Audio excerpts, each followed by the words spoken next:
I'm going to be doing a bit of work. I've never really established a garden before, only a little one, a little raised one, and I never actually kept up with it. I planted it, harvested it, and didn't do anything, and it's terribly overgrown at my parents' place. But being on some land, I thought it's a pretty good opportunity to be able to see what we can grow and live off from this land. So stay tuned, stick around while I start planting this place out, and hopefully over the next couple of months you'll see me reaping some of the rewards for this effort. Right, I'm just going to show you a little bit of what I'm going to be using and what I'll be planting. I've got a bunch of seeds. These are mostly just for herbs, that sort of thing. But for the vegetables, I wanted to start with seedlings because it's getting kind of late into the season. I really should have planted these a little while ago, but I've just had so much on my plate. So now I've finally got a bit of time spared up. So I'm going to start planting these. It's from cucumber to lettuces, to corn, to spinach, to strawberries, and a couple of different herbs in here, zucchinis. Each punnet, for example, with the corn, you can see each seed has produced its own stalk or plant of its own. So when I'm planting it, I'm actually going to break them into separate ones so that they've got their own space to grow. And then I've got some potting mix over here with lots of nutrients. It should help really just like, ooh yes, I love this. I'll start planning where to put them. I need a hat. That's better.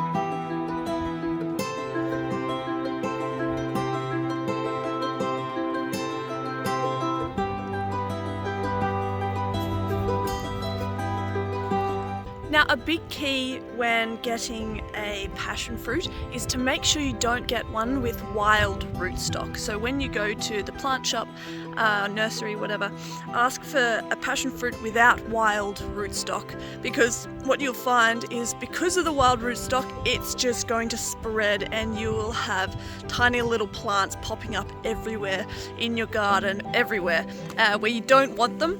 And so you can get some with wild rootstock or with grafted rootstock. I definitely go with the grafted instead of the wild.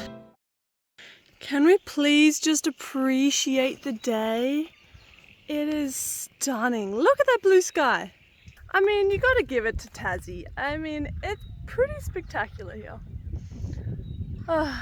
Although some of you are either on mainland Australia or other parts of the world, you're probably thinking, blue skies doesn't mean it's warm in Tassie. But it's like, I think, top of 19 degrees Celsius here, which is, perfect.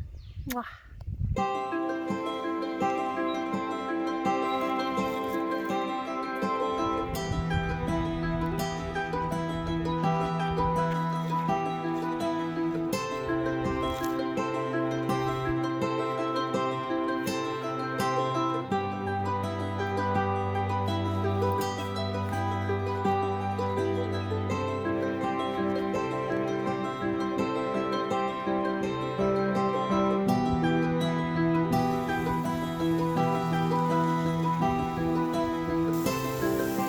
Well, there you go.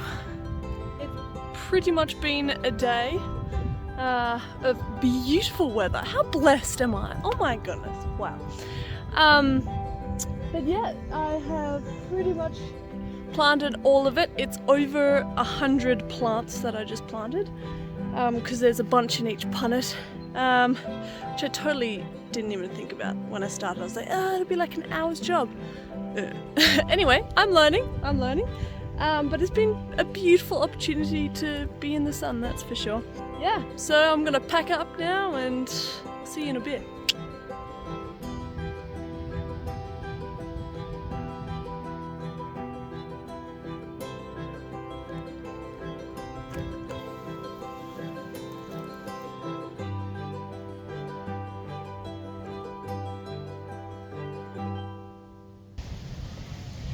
It's growing!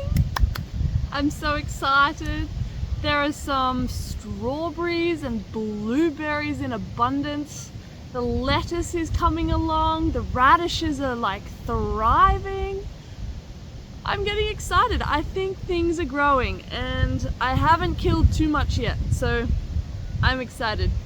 I've just added this mesh in here just to help the snow peas have a little run to run along, because they send out these little runners, which you can see here, and that's trying to grab onto something, and once they've got something, they're just going to grow and grow onto this. So hopefully with some time you'll be able to see what I'm talking about.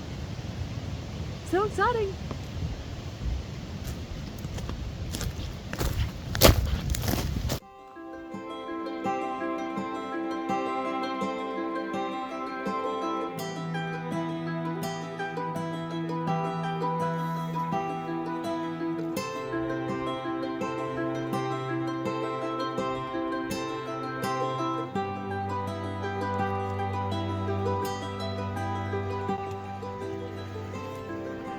I gotta say, the less fun part about managing a garden is the weeding, but if you stay on top of it, it's never a massive job, I guess.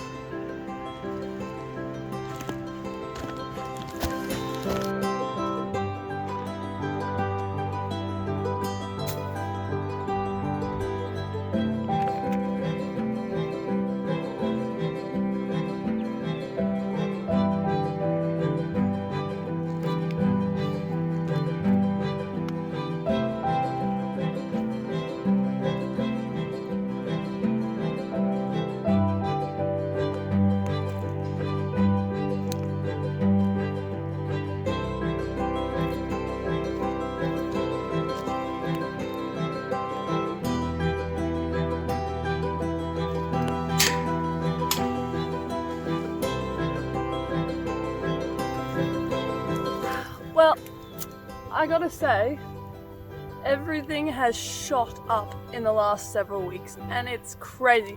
I mean, unfortunately, it's not just the vegetables that have shot up, it's the weeds. So I'll be pulling a lot of those out. But it's crazy, there is so much stuff growing. We've already harvested a couple of strawberries and a couple of blueberries, but I was too excited, I just nibbled them straight away before I even got the camera out, so sorry about that.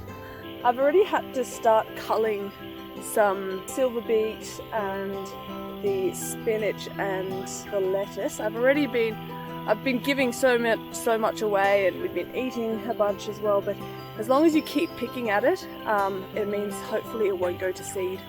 And that's the goal, because it means you'll get it producing for a lot longer. If you just let it go straight to seed, it'll stop straight away and you lose a lot of the harvest you could have gotten from it.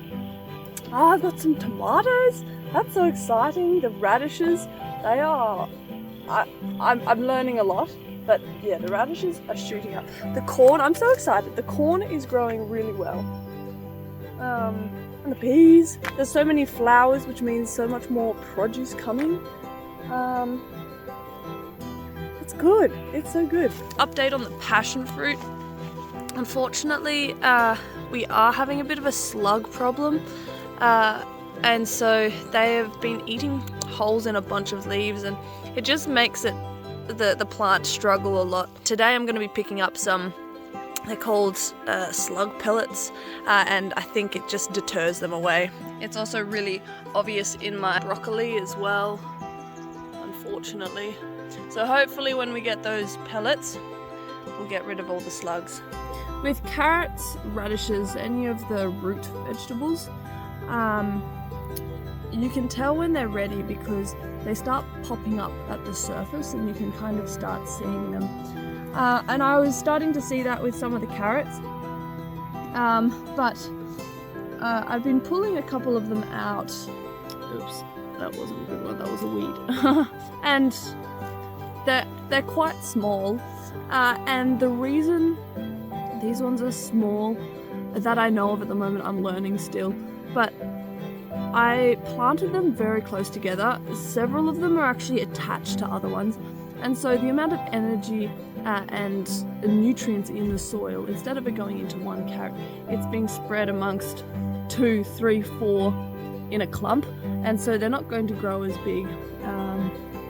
So yeah, I think I'm going to have to thin the carrots out a little bit, just maybe pull out every second one, and just make a bit of room. But you know, they're still yummy.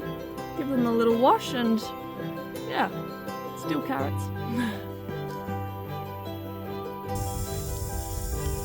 After washing them, like, the carrot is like so sweetly smelling. Like carrot smell, obviously, but so sweet. Got a little chicken visitor. And the radish, I mean, look at these. I'm so proud. There is like so much flavor in it. I feel like, yeah, if it was in the ground for a little bit longer, it'd be really, really good. But the flavor is like insane. Oh, amazing. Look at that.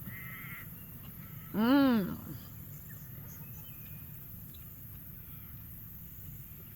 Oh, that's radishy.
Man, I love coriander.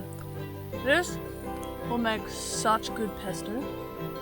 And for those that don't know, you can make a pesto sauce to mix into pasta, or you could just spread it on a piece of bread for lunch. It is so good. Yum.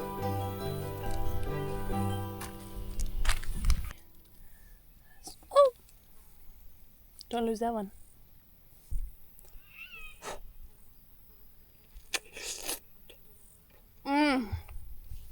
This strawberry is so sweet.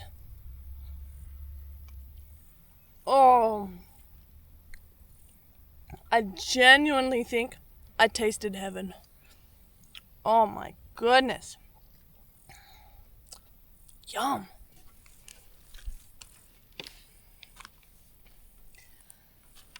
Honestly, I think I could continue a garden video forever because new challenges will arise, new vegetables will be growing, new crop will be harvested. But I think for at least this video, I'll cut it here because I feel like you don't want to watch an hour-long video of me gardening. But I do plan on making another garden video which will be showing you what I harvest throughout the year and seeing the different seasons and what I can grow in Tasmania. And I'm sure this garden will establish more because there's always more to learn and more to grow. But I've got to say, I'm really proud of myself so far. I have kept a garden alive. There are so many new crops on the way, and it's exciting because there's some vegetables I've never actually cooked with, and so I have to learn all of these new ways. So I'm stoked. I am very, very excited. These strawberries and blueberries, I am so thrilled. One day we're going to have an orchard, but that'll be for another video. But thank you for sticking around, and if you liked it or you want to see more, you know exactly what to do. And I hope to see you in the comments. Thanks for watching.